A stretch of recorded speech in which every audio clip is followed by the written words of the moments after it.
One of the values we're called to espouse is charity, which is just another word for love.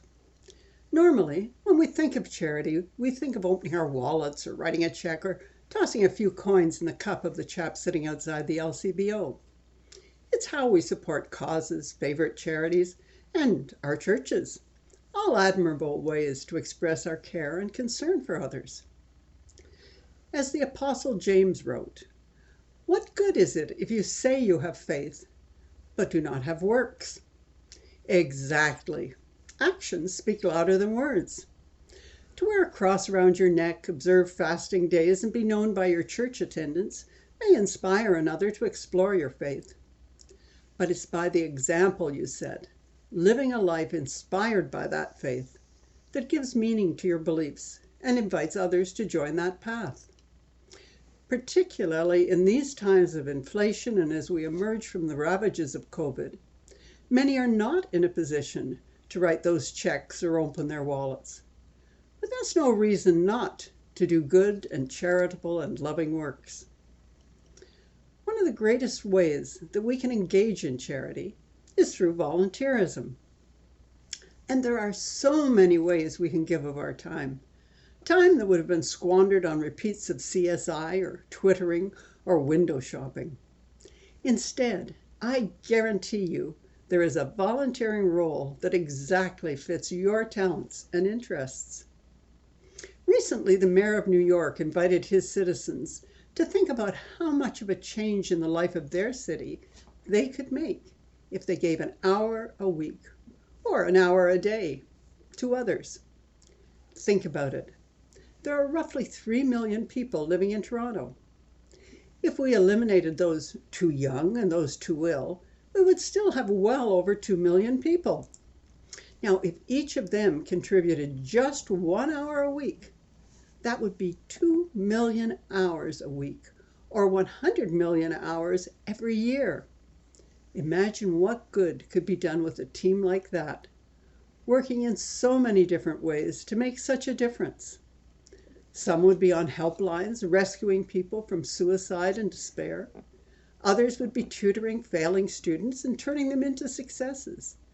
There would be drivers taking patients to their cancer treatments and children to summer camp. Some would be singing in a choir and others entertaining at the old folks' home or in the children's ward. Sharing talents or just sitting listening to stories that need to be told. There's no limit to the services that could be offered. The lives change. Hope renewed. I challenge anyone to tell me that they could not spare 1 hour a week, 1 hour less on the internet or watching TV or gossiping or wondering what to do with your day.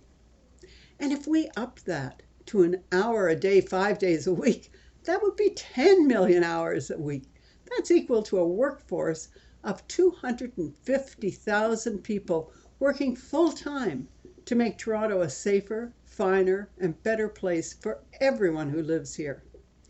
There's no end to the difference that would make. Times have changed. In another time, people were born, grew up, and spent their lives in the same community. They knew their neighbors better. When one needed help, they knew and helped. People belonged to clubs and organizations that volunteered time and talents. Much of a community's social life was taken up with activities that benefited them all. There were picnics and bazaars, auctions and dinners at the Legion, knitting and babysitting and cooking for those who needed a helping hand. Times change, but the needs remain. It just isn't as obvious when you don't know your neighbors or where they work or the names of their children. You barely recognize them as you cross paths in the elevator. But if you sit down and list your talents and your interests, you'll come up with a list of things you have to offer. If you enjoy cooking, how about joining the local food bank and help with the weekly hot meals preparation?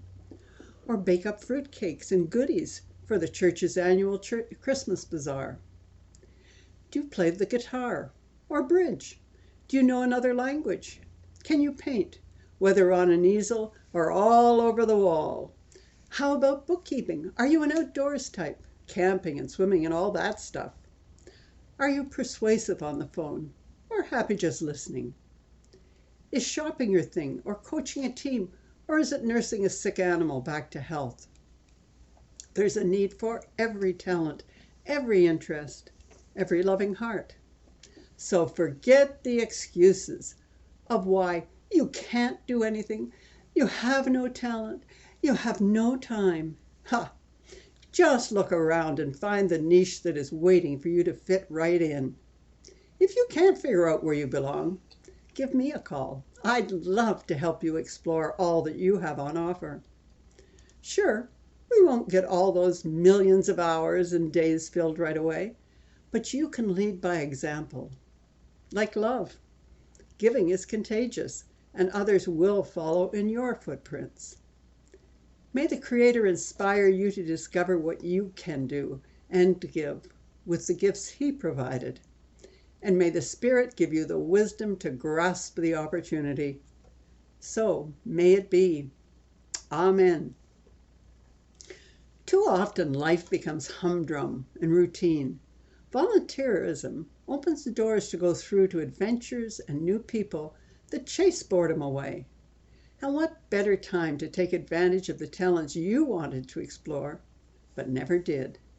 Someone out there is just waiting to benefit for your daring.